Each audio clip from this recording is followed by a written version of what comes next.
వచ్చేసరికి parents mind set ఎలా ఉందంటే ఇంజనీరింగ్ కి 10 lakhs అయినా ఖర్చు పెడతారు, స్పోర్ట్స్ కి వచ్చేసరికి ఒక 1 lakh అంటే కూడా అమ్మో 1 lakh లో నీకు ఏమొస్తుంది అయినా ఇది ఇన్వెస్ట్ చేస్తే, ఇదే ఒక ఇంజనీరింగ్ చేసాక నేను ఒక జాబ్ లో ఉంటా అని ఒక వాళ్ళు ఏంటంటే అట్లా ఫీల్ అవుతున్నారు. బట్ స్పోర్ట్స్ చాలా చాలా అంటే చాలా ఆపర్చునిటీ స్పోర్ట్స్ లోపల ఉన్నాయి. మీరు ఎట్లా వచ్చారు స్పోర్ట్స్ లోకి? సార్ నేను ఇంజనీరింగ్ కంప్లీట్ చేసి వచ్చాను సార్. ఇంజనీరింగ్ కంప్లీట్ చేసి వచ్చారా? After I started sir, so it's very late అనమాట. అందుకే నాకు ఆపర్చునిటీస్ దొరకడం చాలా లేట్. నా ఇప్పుడే సెట్ అయ్యాను సార్ బెంగళూరు స్థాయిలో.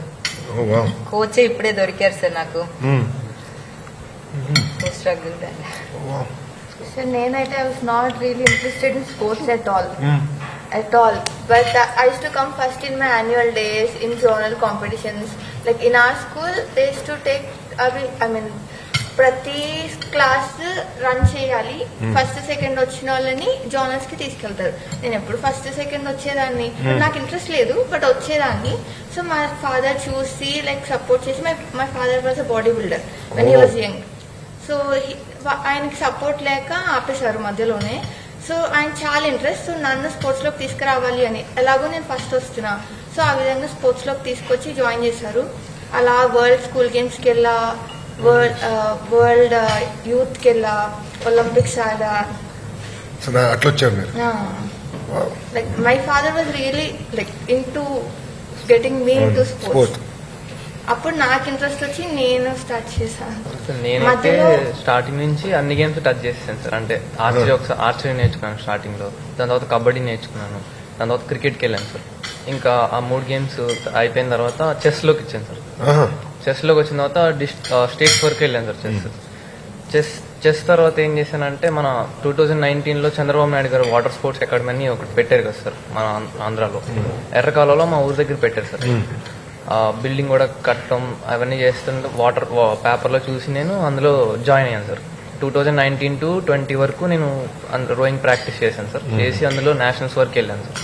రోయింగ్ లో సార్ వెళ్ళొచ్చిన తర్వాత కరోనా వల్ల బోట్స్ క్లోజ్ చేసేసారు సార్.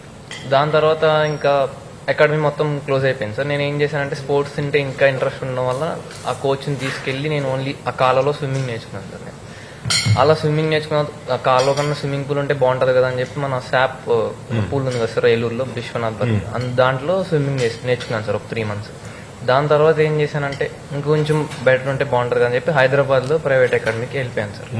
దాని తర్వాత అప్పుడు హైదరాబాద్ మియాపూర్ లో సార్ జియాన్ స్పోర్ట్స్ అని ఉంటుంది sir. Miyapur sir Zion sports అక్కడ అకాడమీ. అవును sir, academy for swimming sir. దానికి వెళ్ళాను సార్. పూల్ ఎంత పెద్దది? ఒకటి ఎల్ షేప్ లో ఉంటుంది సార్. అది 25 meters 4 lanes ఉంటాయి, 50 meters 3 lanes ఉంటాయి సార్. కాకపోతే అది ఏంటంటే మనకి టెంపరేచర్ కంట్రోల్ కాదు సార్, ఇంకా ఒలింపిక్ స్టాండర్డ్ పూల్ కాదనమాట. జస్ట్ బాగుంటుంది స్విమ్మింగ్. అలా 2023లో నేను వరల్డ్ సిరీస్కి వెళ్ళాను సార్ ఈజిప్ట్. అక్కడ ఒక గోల్డ్ మెడల్, ఒక సిల్వర్ మెడల్ కొట్టాను సార్ ఇంటర్నేషనల్. దాని తర్వాత 2025లో సార్ మొన్న బార్సిలోనాలో ఒక బ్రాంజ్ మెడల్ వచ్చింది సార్ వరల్డ్ సిరీస్. దాని తర్వాత మళ్ళీ మన 2025 డిసెంబర్లో యూత్ ఏషియన్ గేమ్స్ లో దుబాయ్లో నేను 6 medals కొట్టాను సార్. ఆల్ ఓవర్ ఇండియాలో ఎక్కువ మెడల్ సాధించిన athlete sir youth Asian games. 6 medals, 3 gold 3 silver. Youth is what's your outer limit of age? Sir 18 sir. 18 is the outer limit. అందులో 3 gold 3 silver కొట్టాను sir. దాని తర్వాత జనవరిలో నేను యూకే 1 month హై పర్ఫార్మెన్స్ క్యాంప్కి వెళ్ళి వచ్చాను సార్. క్యాంప్కి వెళ్ళి వచ్చిన తర్వాత ఇప్పుడు Commonwealth games sir go sport foundation అని ఒకటి ఉంది సార్, వాళ్ళ ద్వారా తీసుకెళ్తున్నాను సార్. అంటే అది go sport sir. Who's running it? Sir Bengaluru best. ఎంతమంది పిల్లల్ని తీసుకెళ్తారు ఇట్లా? అంటే నాతో పాటు ఒక 3 members వచ్చారు sir. I'll just write it down.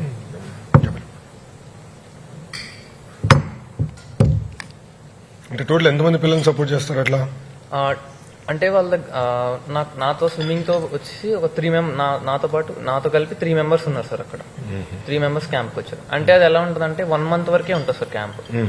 అదేంటంటే 1 month వల్ల మనకి యూజ్ ఉండదు సార్. మనం ఏదైనా టార్గెట్ పెట్టుకుని వెళ్ళామంటే అప్ టు కాంపిటీషన్, అంటే up to Commonwealth games, up to Asian games, లేకపోతే అప్ టు ఒలింపిక్స్. కాకపోతే దానికి ఏమవుతుందంటే 1 month కి 15 lakhs అవుతుంది సార్. ఆ 1 month చేసి రావడం వల్ల అక్కడికి వెళ్ళి అది బాగా 15 లక్షలు ఎవరు పెట్టాలి? ఆ గో స్పోర్ట్స్ ఫౌండేషన్ కొంత మనం పెట్టుకోవాలి సార్. అంటే ఆ బడ్జెట్ అలొకేట్ చేస్తారు సార్ మనకి 1 year కింద. గో స్పోర్ట్ ద్వారా ఎంత వస్తుంది, మీరు ఎంత నాకు పెట్టాలి? లాస్ట్ టైం 8 lakhs వరకు ఇచ్చారు సార్, వాళ్ళు ఇచ్చారు. వాళ్ళు ఇచ్చారు. మిగిలిన 5 to 6 lakhs మేము పెట్టుకోవాల్సి వచ్చింది సార్. దాని తర్వాత ఇలా అంటే అదేంటంటే కాంపిటీషన్ వరకు పెట్టేసుకుని టార్గెట్ వెళ్ళిపోవాలి సార్. ఇప్పుడు ఏంటంటే నేను కామన్వెల్త్ వరకు హైదరాబాద్ లో ట్రైనింగ్ చేస్తాను సార్. కామన్వెల్త్ తర్వాత ఏషియన్ గేమ్స్ వరకు ఆస్ట్రేలియా కోసం ప్లానింగ్ సార్ నేను. అది అయిపోయిన తర్వాత ఏషియన్ గేమ్స్ లో మంచి మెడల్, కామన్వెల్త్ ఏషియన్ గేమ్స్ లో మంచి మెడల్స్ వచ్చి అంత బాగుంటే వచ్చిన తర్వాత నువ్వు వస్తే కాదు, వచ్చిన తర్వాత yes. Sir Yeah. వచ్చిన తర్వాత కంటిన్యూగా ఒక ఒలింపిక్స్ వరకు 2028 పారాలింపిక్స్ వరకు అక్కడ ట్రైనింగ్ చేసి next Olympics is 2028 Los Angeles sir. అప్పటి వరకు ట్రైన్ చేసి ఒలింపిక్స్ లో కూడా మంచి అంటే స్విమ్మింగ్ లో బెనిఫిట్ ఏంటంటే అన్ని ఈవెంట్స్ లో 1-2 ఉంటాయి. స్విమ్మింగ్ లో వచ్చేసరికి మల్టిపుల్ ఈవెంట్స్ ఉంటాయి, ఒక 4-5 ఈవెంట్స్ లో ఉంటాయి సార్. అలా మెడల్స్ కొట్టి వరల్డ్ రికార్డ్ కూడా కొంచెం దగ్గరలోనే ఉన్నాను సార్ చాలా వరకు. వరల్డ్ రికార్డ్ వచ్చేసి 23.21 సార్, నా టైం వచ్చి 24.96 సార్. ఇంకా కొంచెం దగ్గరలో ఉన్నాను. ఐ థింక్ స్విమ్మింగ్ లో అమెరికన్స్ అమెరికన్స్ ఇంకా Australians sir. Australians they are 4 ప్రస్తుతానికైతే నేను వరల్డ్ ర్యాంకింగ్ లో జనవరి వరకు వరల్డ్ ర్యాంకింగ్ టాప్ 2-3 అలా ఉండేవాడు సార్. అది ఇయర్ ఎండింగ్ వచ్చేసరికి మారుతా ఉంటుంది సార్. ప్రస్తుతానికి ఇప్పుడు 7 లో ఉన్నాను సార్. ఏషియన్ లో 2nd ర్యాంక్ లో ఉన్నాను సార్. అల్టిమేట్ గోల్ వచ్చేసి పారాలింపిక్స్ లో మెడల్స్ కొట్టిన తర్వాత వరల్డ్ రికార్డ్ కూడా క్రియేట్ చేసి మన మీ సహకారంతో అమరావతి ఆక్వాటిక్ సెంటర్ అని చెప్పి ఇక్కడ మంచి స్పోర్ట్ అలా నాకున్న నెట్వర్క్ ద్వారా కోచెస్ ని తీసుకొచ్చి అలా హై పర్ఫార్మెన్స్ ట్రైనింగ్ వెళ్తా ఉంటాను కదా సార్. అక్కడ నుంచి కోచెస్ తెప్పించి ఇప్పుడు ఎవరైనా సరే ఇండియాలో ఒక స్విమ్మర్ ఖచ్చితంగా వచ్చి ఒక్కసారైనా మన అమరావతి ఆక్వాటిక్ సెంటర్ లో ప్రాక్టీస్ చేసి వెళ్ళాలి అని అనుకునేలాగా తయారు చేద్దామని నేను అనుకుంటున్నాను. Nice vision. 28 వరకు నీ రోడ్ మ్యాప్ క్లియర్ ఉంది బాస్. సార్ ఇంకా చాలా చేయాలని ఉంది sir sports. You should all do. అంటే నాకు కూడా ఏంటంటే కలుస్తూ ఉంటే ఐడియాస్ వస్తాయి. అంటే మేము ఇక్కడ కూర్చుని ఏదో ఆలోచిస్తాం కదా. ఇప్పుడు మొన్న ఒక ఆర్టికల్ చూసా, JSW is working with Tamil Nadu government అని to promote sports. So పార్త్కి phone చేశా, అరే ప్రాజెక్టులంతా నువ్వు ఇక్కడనే చేస్తున్నావు, నువ్వు తమిళనాడులో స్పోర్ట్స్ చేస్తావేంటి? మీరు 10 సార్లు అడిగాను కదా అని మెసేజ్ ఉంది పెడితే, లేదు భయ్యా నాన్న నయ్యార్ వెరీ క్లియర్, నువ్వు చెప్పాడు చేయాలో విల్ డూ ఇట్ అన్నాడు. సో నా want bring JSW. And then Reliance Foundation is also big in sports. So Reliance is doing a lot of work now in Andhra. So I want to bring them in. So atla I want to figure out how do we break up the sports and who's good at what and how do we sort of promote this entire ecosystem. And our theory ఏంటంటే grass root నుంచి promote చేయాలన్నా. So I'm starting this with cricket. I'm trying to do this weird experiment. మంగళగిరిలో మేము ఏం చేసామంటే we have done this Mangalagiri premier league. It's just 11 people. Mangalagiri Aadhaar card ఉంది, team form చేయగలిగితే we give them a kit and the practice and it's knockout, 6 over knockout. From semis it becomes 2020. Huge buzz, 30 days పెద్ద activity మాకు. No so I'm not telling that let's do this across the state and then create like ఇప్పుడు గుంటూరు పార్లమెంట్లో 7 నియోజకవర్గాలు ఉన్నాయి, right, 7 constituency. In 7 let them again compete.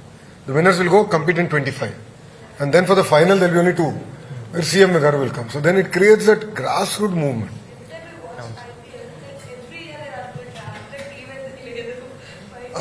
That is a whole different story. అదొక 6,000-7,000 కోట్లు కావాలి నాకు. I agree we need an IPL team. I'm working on it, but I don't think it's that easy. But ఏంటంటే నాకు I'm very excited. Archery ఉంది for example, right. There's so much of grassroots movement that we need to build. And మేము first time in సమగ్ర శిక్ష in my school education first time మేము పిల్లలు అడిగాం, what is the equipment you want? And there were kids who asked archery. There are actually kids who asked archery and we actually send those equipment. So అన్ని standardise చేయకుండా పిల్లల aspiration పట్టి ఆర్చరీలో ఇప్పుడు ఆంధ్ర నుంచి చాలా మంది మంచి మంచి ప్లేయర్స్ వెళ్ళి ఎంబీబీఎస్ సీట్ వచ్చాక లేకపోతే మంచి ఎడ్యుకేషన్ సీట్ వచ్చాక క్విట్ అయిపోయి బికాజ్ దే డోంట్ సీ కదా సపోర్ట్ రావట్లేదు ఇంత. లైక్ యాక్చువల్లీ ఆర్చరీకి సపోర్ట్ వచ్చేది ఈ మధ్య, లైక్ గవర్నమెంట్ చేంజ్ తర్వాత. దాని ముందు దాకా నోట్స్ అండ్ ఆల్ ఇది చేస్తాం అది చేస్తాం, బట్ యాక్చువల్గా ఏం అవ్వలేదు ఆర్చరీకి అయితే.